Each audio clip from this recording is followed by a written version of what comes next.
You're tuned in to the Marketing Lawcast with Jennifer Goddard. This is where estate planning and elder law firms turn for high-octane marketing strategies and powerhouse success stories. Brace yourselves for game-changing digital marketing tips, professional sales training, and exclusive interviews with industry gurus and top-tier attorneys smashing the 6- and 7-figure barrier. It's time to drive your practice to success. Welcome to the Marketing Lawcast.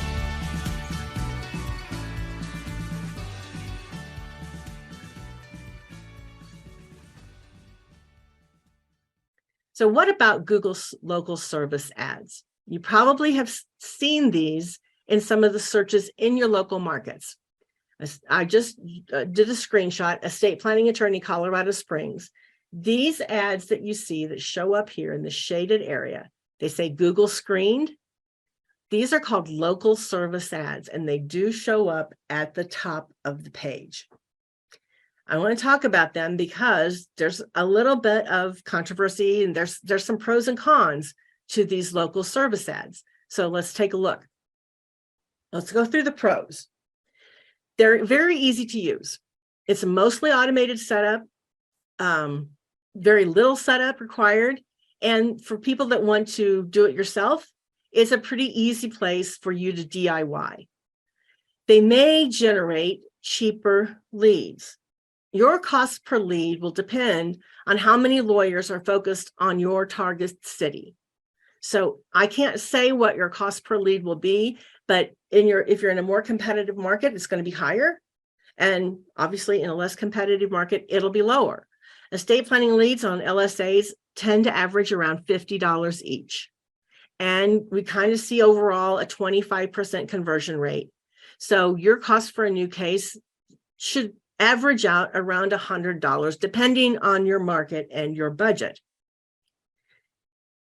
They do carry a cachet. For some attorneys, they really like that idea of that Google screen. And for some prospects, that may be something that is giving them a sense of trust. They've been Google screened. I don't know how important that is. It wouldn't matter much to me, but there is a level of trust for that Google screened cachet. And like I said before, the ads appear at the top of the page. So you might think, well, that's a no-brainer. I should be doing local service ads. But let's look at some of the cons.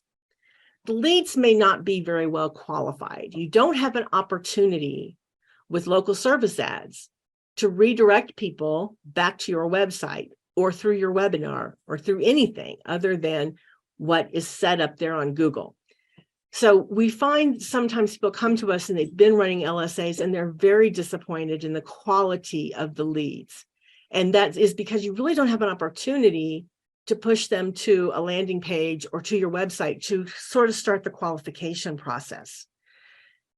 For a small firm, you may have too many unqualified callers. It could tie people up answering the phone. I've heard this complaint a lot. We got a lot of calls. It interrupted our day. It was costing us money, and it was very frustrating for my staff because the people were not very well qualified. So like 1 in 4 calls likely to be somebody that you could actually work with. So in a bigger firm, that may not be a problem, but in a smaller firm, it's just you and one other person, that could be an issue that you might just have too many unqualified callers. And one of the reasons that we see some of these issues is because you really don't have any control over the message. If you remember that screenshot I showed you, all the ads look the same. They're very generic and they just appear based on a category and how much budget you've put behind that campaign. So you don't get a lot of opportunity to control the message. You have actually no opportunity to control the message. You always are going to show up with a bunch of other people, like 3 or 4 or 5 other people at the top of the page. And they all the ads look exactly the same. So there's no way to really differentiate yourself from your competitors.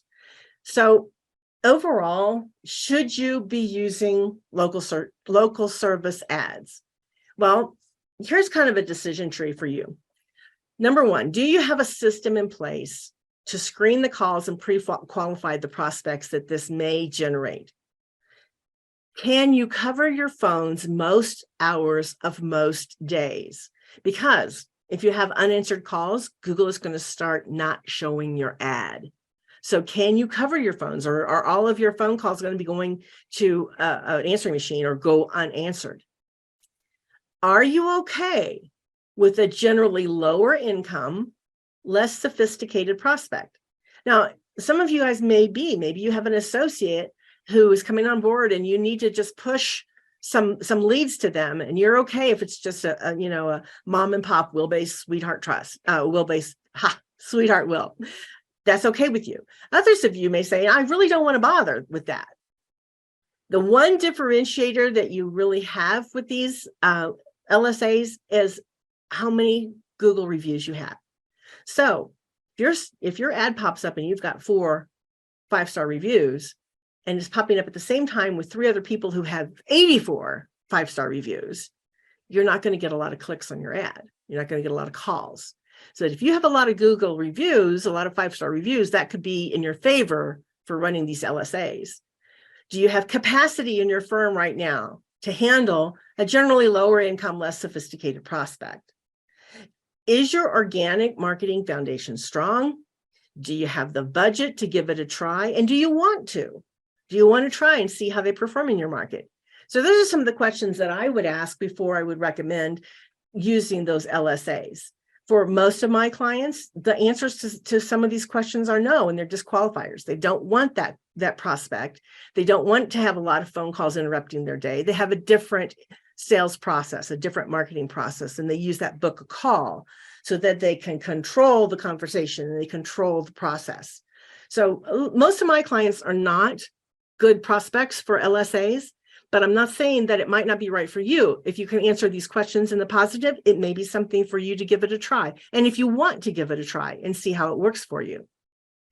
So again, kind of this progression, guys, their growth acceleration model was we drive the leads, we maximize the conversion, and then we optimize the results. And it really just looks like this. We're going to use the organic, and then we're going to move to paid, and they're going to make sure that we've got our email marketing working for us. We're going to make sure our website is designed to convert. We've got reputation management in place, and we've got automation to follow up on our leads. Then we may look at our spend. If everything is working well, we may just need to add more to the budget. Now, the next 2 things I want to talk about in terms of optimizing results is where's your average fee? You can hit your goals faster if you can command premium fees. And what's your sales process look like? Are you able to convert leads to new clients at premium fees? Do you have a finely tuned sales process? The biggest issue for estate planning and elder law firms is converting at premium fees. And guys, I just want to walk you through this. You have this spreadsheet in your bonus materials, how to reverse engineer your target revenue, where you are able to charge more and close more. Okay, so if we have a target revenue of $300,000, we have a closing ratio of 50% and an average fee of $2,000. That means we need to see 7 new people every week. To get to 600,000, if we don't change the fee or the closing ratio, means we have to see 13 people every week. This starts to be difficult for you as a solo or small firm to see 13 new people and then also do the work and meet with new clients. But you can see at the bottom of this spreadsheet, which you can kind of play with these numbers, if we increase the average fee from $2,000 to $5,000, and we bump the closing ratio from 50% to 60%, now we hit that target of 600,000 with not 13, not even 7, but with 4 new consultations per week. So you can see where our marketing budget can be optimized if we get really good at the sales process. How much does it cost me to get 4 new leads versus 7 or 13? Less, costly less. And if I can convert those at a higher fee and more frequently, I can literally double my revenue from 300 to 600,000 with a smaller marketing budget, less staff, less overhead, and less time in the office. When I talk to estate and planning and elder law attorneys, this is the thing that scares them off of hitting these bigger numbers, 600, 700, $1 million. They don't, sorry, let me go back. Yeah, they don't want to see 13 or 20 people every single week and then try to do the work and then try to serve the client and meet and do the closing. There's not enough hours in the day. So yeah, I agree, there's not. So this becomes really important that we can still reach these numbers with fewer people, a lower marketing budget, less overhead, if we get really good at the sales process. That is how we maximize results.